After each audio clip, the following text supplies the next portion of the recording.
تو پھر انہوں نے جو محترمہ رحیلہ خادم حسین صاحبہ ہے انہوں نے ایک بنایا سی آرگنائزنگ کمیٹی بنائی جس میں بابا فیلبوز تھے اور دوست بھی تھے. تو انہوں نے پھر خود جا کے جو ہے مانیٹرنگ کی سارے پنجاب میں. انہوں نے دیکھا کہ کون کیا کر رہا ہے اور جو حقیقی ورکر تھے جو کام کر رہے تھے پورے پنجاب میں. پھر محترمہ رحیلہ خادم کی وساست سے ان تک ہماری رپورٹ پہنچی اور یہ کام کرنے والے لوگ ہیں. تو بڑے بڑے لوگ جو اپنا پیسے بھی دے رہے تھے کہ ہم پارٹی کو فنڈ دیتے ہیں, ہم نے پارٹی کے لیے, بالکل انہوں نے شفاف طریقے سے جو کام کرنے والے تھے وہ لوگ وہ سامنے لے کے آئیں. تو اس طرح سے سارا جو ان کا جو سسٹم تھا وہ ختم ہوا. تو جو کام کرنے والے لوگ تھے وہ سامنے آئے. جی ناظرین, یقیناً اس کا بینیفٹ تو سارے جو پاکستان مسلم لیگ نون کی جو منارٹی ونگ ہے سب کو فائدہ ہوا, لیکن اس میں جو مین کردار جو ہے وہ ادا کیا ایمان العطر جولیہ صاحب نے اور پاکستان مسیحی اتحاد نے. انہوں نے پروو کیا کہ آن گراؤنڈ پاکستان مسیحی اتحاد ایمان العطر جولیہ صاحب کی زیر سرپرستی اپنی پارٹی کے ساتھ, اپنی قیادت کے ساتھ ہمیشہ برسر پیکار رہتے ہیں. تو اس طرح سے جو ہے وہ گزشتہ الیکشن میں جب انہوں نے جیسے بیان کیا کہ ایک آرگنائزنگ کمیٹی جو ہے تشکیل دی گئی جس نے یہ سارا نظام جو ہے اس کو شناخت کیا, پہچانا کہ کون کون سے جو سیاسی کارکنان ہیں جو واقعتاً جو ہے وہ پارٹی کے ساتھ مخلص طریقے سے کام کر رہے ہیں اور وہ واقعی ہی اپنی قوم کی اور اپنے لوگوں کی نمائندگی کے حقدار ہیں.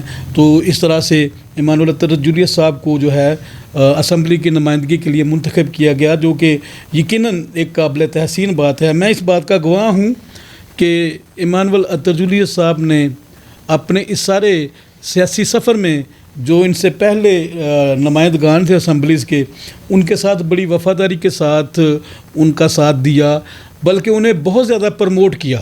جو میری پرسنل اسیسمنٹ ہے, جو میرا پرسنل اس کے بارے میں میری رائے ہے کہ بے شک وہ سیاسی قد کاٹ میں ایمان العطر جولیہ صاحب کے قد کو چھو نہیں سکتے تھے, لیکن پھر بھی انہوں نے ان کا ساتھ دیا, ان کو پروموٹ کیا. مختلف ضلعوں میں, مختلف علاقوں میں انہوں نے ان کو ویلکم کیا, ویلکم کروایا اور ان کو ہر جگہ پہ اچھی عزت دلوائی. لیکن اس کے باوجود بھی شاید اندر کے خوف ہوتے ہیں جن کی وجہ سے انہوں نے کبھی بھی ایمان العطر جولیہ صاحب کو اس منصب کے لیے پروموٹ نہیں کیا. لیکن میں یہ سمجھتا ہوں کہ آسمان کے نیچے اور زمین کے اوپر ہر بات کے لیے, ہر کام کے لیے ایک وقت معین ہے, جو خداوند نے پھر مقررہ وقت پر, معین وقت پر خدا نے ہمارے بھائی کو عزت بخشی. اور آج پنجاب اسمبلی میں مسیحی قوم کی بھرپور نمائندگی, اقلیتوں کی بھرپور نمائندگی کرتے ہوئے نظر آتے ہیں. ہر اجلاس میں ان کی آواز جو ہے وہ ایوان میں گونجتی ہے. مجھے یاد ہے کہ پچھلے ٹینیور میں جب ایک سروے آیا تھا کہ کس ممبر اسمبلی نے کتنی بات کی ہے, تو مجھے افسوس کے ساتھ کہنا پڑ رہا ہے, میں نام نہیں لوں گا, مجھے افسوس کے ساتھ کہنا پڑ رہا ہے کہ ہمارے کچھ ایسے ممبران صوبائی اسمبلی بھی تھے جنہوں نے 4 سالوں میں یا 5 سالوں میں 10 منٹ بھی جو ہے وہ اسمبلی میں بات یا گفتگو نہیں کی تھی.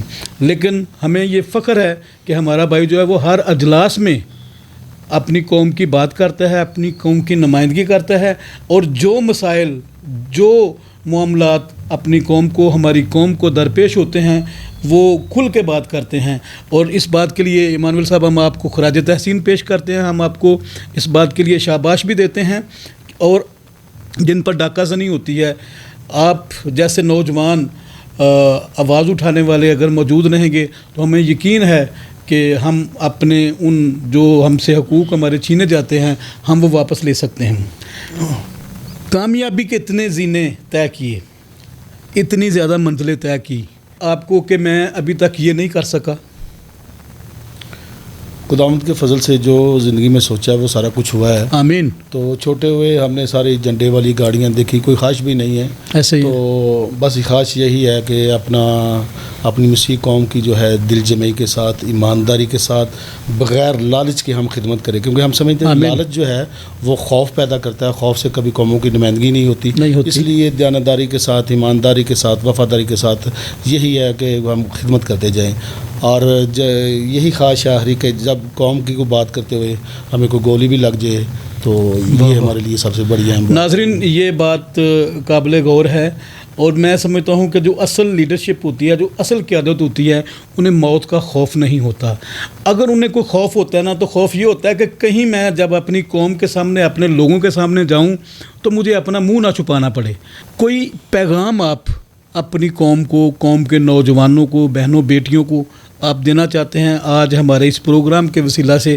میں سب سے پہلے تو اپنی نوجوان نسل کو ایک پیغام دینا چاہتا ہوں کہ آپ زیادہ سے زیادہ جو ہے وہ تعلیم حاصل کریں، کیونکہ ہمارے بہت بڑے کارخانے نہیں ہیں، کوئی فیکٹریاں نہیں ہیں، نہ کوئی ہمارے کاروبار ہیں۔